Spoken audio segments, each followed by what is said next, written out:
9, 8, 7, power, 6, 5, power, 4, power, 3, 2, one more.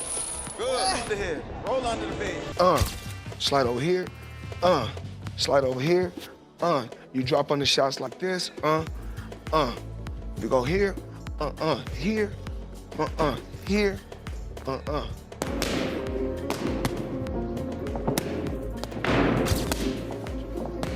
If I get him where I need him to be, he's gonna sleep for sure. Soften him up. Then fry him. Before the eagerly awaited bout with Jake Paul, Floyd Mayweather reportedly got back together with Gervonta for a rigorous training session. The former champion is intent on assisting Tank in getting ready, despite their previous conflicts. Fans, the real ones that know that this is no easy fight. He's very skilled, and I'm gonna go on the line and say this may be the most skillful person that Tank has faced thus far. I just don't want to look bad come fight night. My biggest fear has been embarrassed, especially in front of like all these people, like worldwide. Then you be like, come this mean for that, like, you know, like I ain't got time for that. I'm not trying to go out get my. Many supporters think that Mayweather's coaching adds invaluable expertise, particularly when facing an unpredictable opponent like Jake. Their reunion has generated buzz and conjecture, indicating that this altercation is more serious than initially thought. Things right now, they want to see nothing but excitement. They want to be entertained. They don't want to pay a lot of money to come to a fight to watch two guys just jab, jab, jab. Gervonta Davis continues to prove his dedication every time he enters training camp. Insider reports and footage show him sharpening his speed, accuracy, and explosive power while maintaining full control of his punches. His improved footwork makes him move effortlessly around the ring, and his intense focus shows how seriously he's taking Jake Paul's challenge. Tank remains disciplined, dangerous, and ready for war.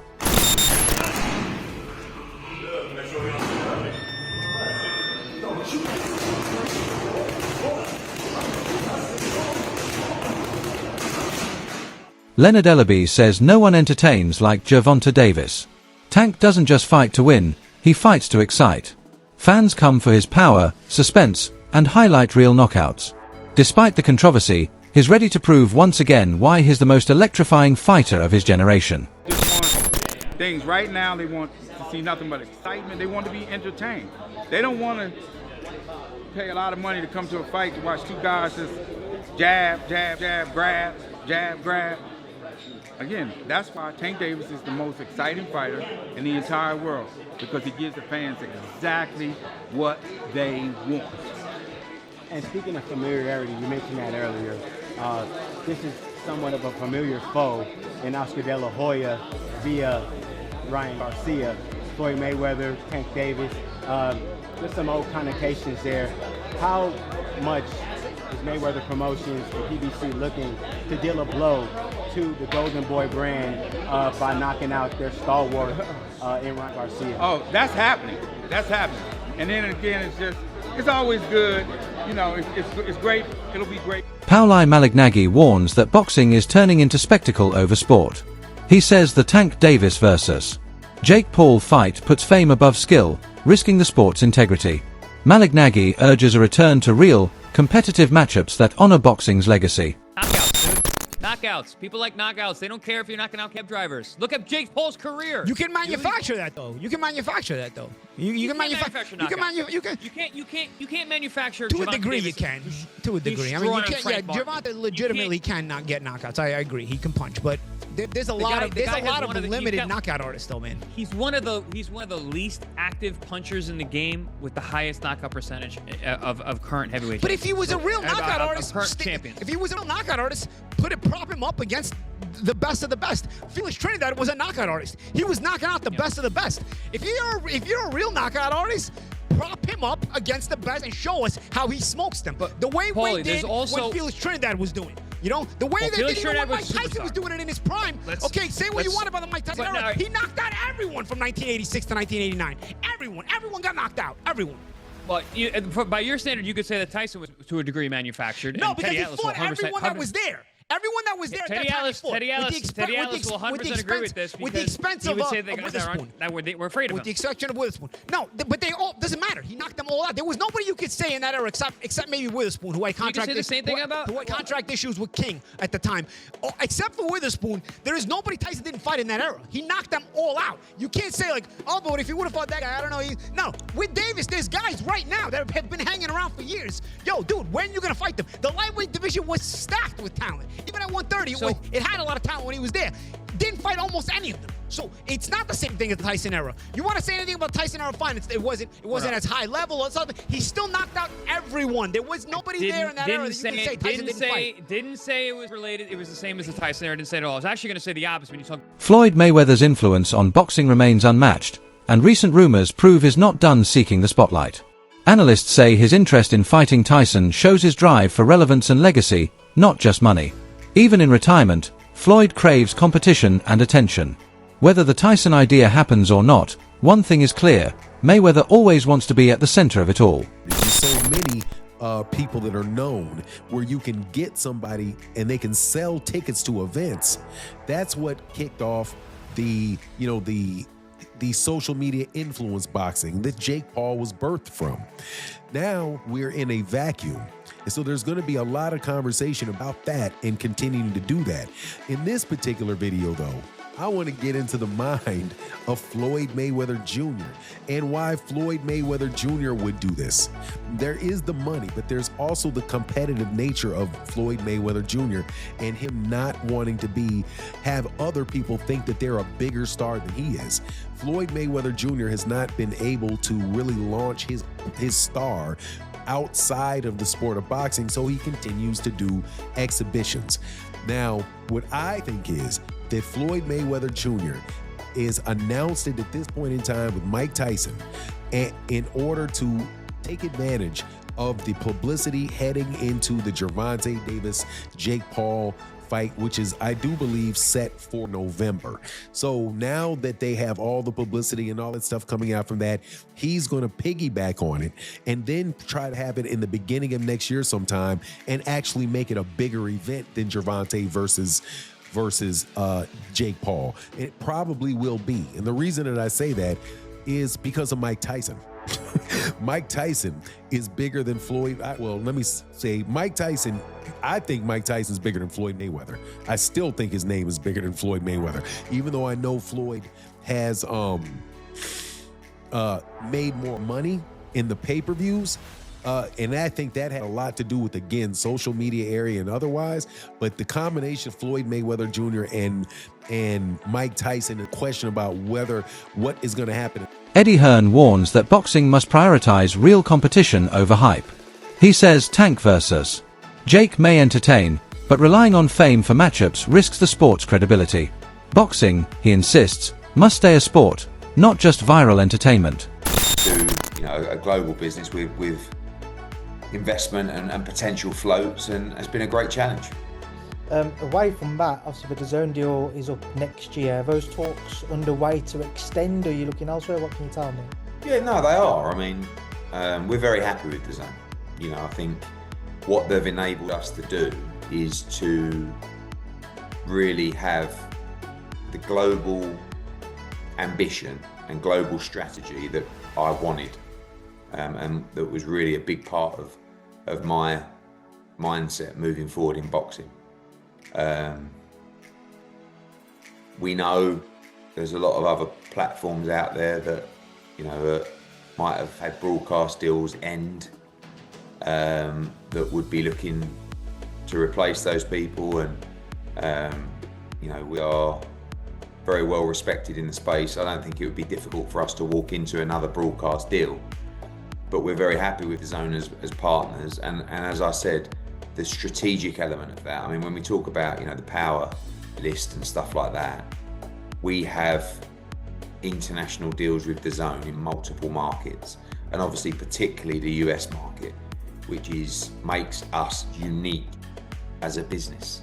And I actually believe that DAZN are in a fantastic place, particularly in the US market right now. And we are in deep talks to extend that relationship, and we're very happy with our broadcast partner. Eddie, just whilst I've got you, obviously just a few things I'd like an update on.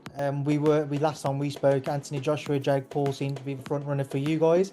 Now we're getting Jake Paul and Gervonta Davis.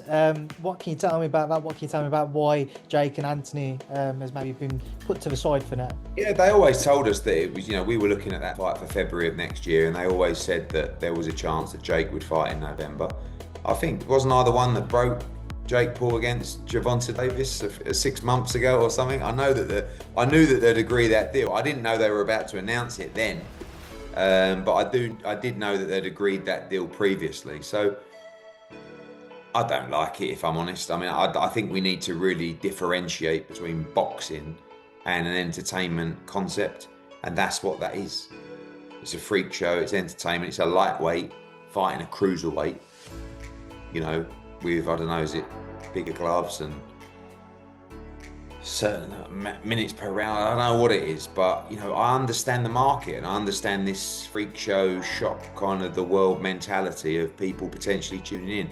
Is that a step too far? Maybe. I mean, I hated Jake Paul against Mike Tyson, but it did massive numbers. I hate Jake Paul against Gervonta Davis. It'll probably do massive numbers.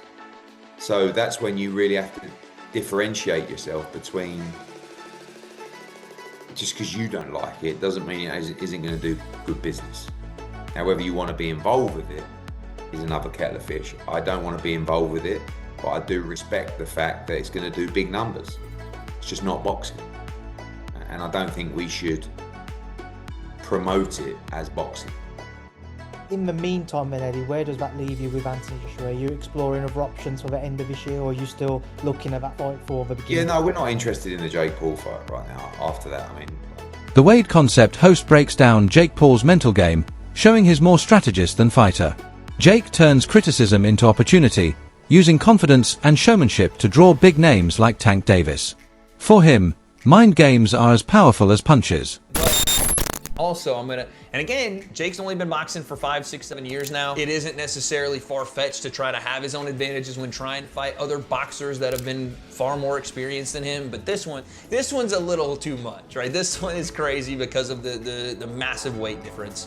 It doesn't make a ton of sense. But again, as far as a sport fight is concerned, I want to make sure I make that clear. Again, this is not me hating on it, because I do think that both guys have been very upfront with what they're doing in this fight and what their goals are with these kind of events. But the narrative Jake's trying to create as if this is like proving anything for him fighting a real fighter when Gervonta is so much smaller than he is. It'll prove something in the fact that Jake is willing to put on great events, but it won't prove anything to the people that are asking him to fight a real fighter. I will say though, if Jake goes out and flatlines Gervonta, the casual audience that will say Gervonta smokes Jake completely and utterly, like it wouldn't even be close, that will change their minds a little bit. Not the people that know boxing, but the people that are going to watch this, the casual viewer that know the name Gervonta Davis and know the name Jake Paul. If he is to compete with Gervonta at all or look good in that fight, people will in some way accept that. Or they'll do the other thing where they just say the fight's rigged, which has never been the case, but you get what I'm saying. What Jake is doing is trying to convince a casual audience that he belongs in the ring with bigger names. If he's able to hurt Gervonta at all, that might actually do it. The undefeated lightweight champion of the world with a record of 30-0, 28 knockouts. And this one is over! The brick He's been boxing since he was 5 years old and turned pro when he was 18. Shobi says Tank's choice isn't just about money, it's about pride and legacy. With a knockout bonus on the line, every punch matters. Tank wants a decisive finish, not a safe fight, because for him, losing isn't an option. You guys told me that Gervonta Tank Davis is just taking this fight for a payday. He's just trying to get to the bag. Well, you got the fight itself, which is a payday, and you got a KO bonus on top of that, a big bonus. That's what Jake Paul said. They're gonna get a big, big bonus. And they got a side bet of $2 million. Let's make it 2. Y'all gonna shake on it? Yeah. Shake on it?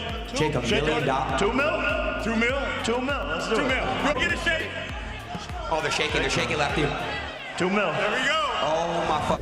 Why not get the entire bet? Analysts say Jake Paul faces a tough challenge ahead. Tank Davis's speed, timing, and precision make him dangerous the moment he closes the distance. Jake's power won't matter against Tank's elite reflexes and experience. One perfectly placed punch could end the fight instantly, exposing the gap between true professionals and influencer boxing.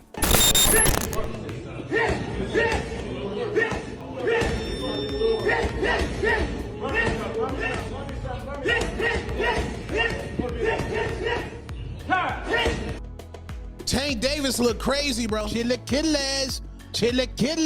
Gervonta Tank Davis hitting a heavy bag in preparation for his Jake Paul fight November 14th down there in Florida. Man looks absolutely amazing. Man looks like a monster. Man looks like precision. Jake Paul cannot take those body shots. You mean to tell me somebody who done fought UFC fighters and a man with Parkinson's disease can take a body punch from Gervonta Tank Davis, and y'all basing y'all logic just because Jake Paul is big? No, Tank's gonna go ahead and put this man to sleep. I'm telling y'all that right now. If Tank don't put this man to sleep, he done let the black community down, he done let boxing down, and he ain't never been that nice. You Tank fans, y'all trying to give him a pass. If y'all said Tank is as skilled as y'all say he is, if he does not put Jake Paul to sleep and stop Jake Paul, his boxing career is absolutely voided. He already don't care about legacy, and just imagine he don't knock out Jake Paul, and now y'all gonna say it's not a real fight, it's an exhibition. No, we not giving no passes, bro. This Gervonta Tank Davis, he needs to put Jake Paul to sleep. I don't want to hear nothing about, oh, Jake Paul too big. No, Jake Paul chin ain't never been tested by somebody that hit as hard as Gervonta Tank Davis. Tank should put this man to sleep with ease. I'll say that respectfully. If you don't put him to sleep, a 2-pack of ass. That shit stinks. That's a 2-pack of ass at the highest level, and it's a musty energy at the highest level. Get it together. Get it together. Tank looks amazing. That's the Chilaquiles. Bernie Thor doesn't hold back when discussing this fight. He laughs at fans focused on Tank's payday, reminding them that Gervonta Davis is already a millionaire. The real story, he says, is competition. Fans crave drama, risk, and true challenges. Boxing lives on greatness, not bank balances. Yeah, man, it's I kind of don't really care about the fight no more. It's starting to lose a little steam. But I'm saying, I mean, if he stops Pitbull Cruz, right? I mean, don't you think that people would want to see, you know, Lamont and Tank more due to the fact that, you know, Tank had a hard time with Pitbull? No, I think people just want to see Tank versus Lamont because Lamont, he had a hard time with Lamont.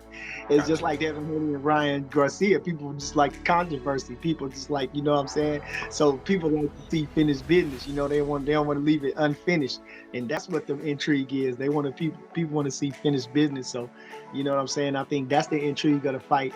And it doesn't make no sense why they taking so fucking a fight. You know, everybody keeps saying that, Tank getting the money, but is we getting the fucking money? Do you think Tank has the upper hand because of Mayweather's coaching, or is Jake Paul's approach being overlooked once more? Please share your opinions in the comment section below.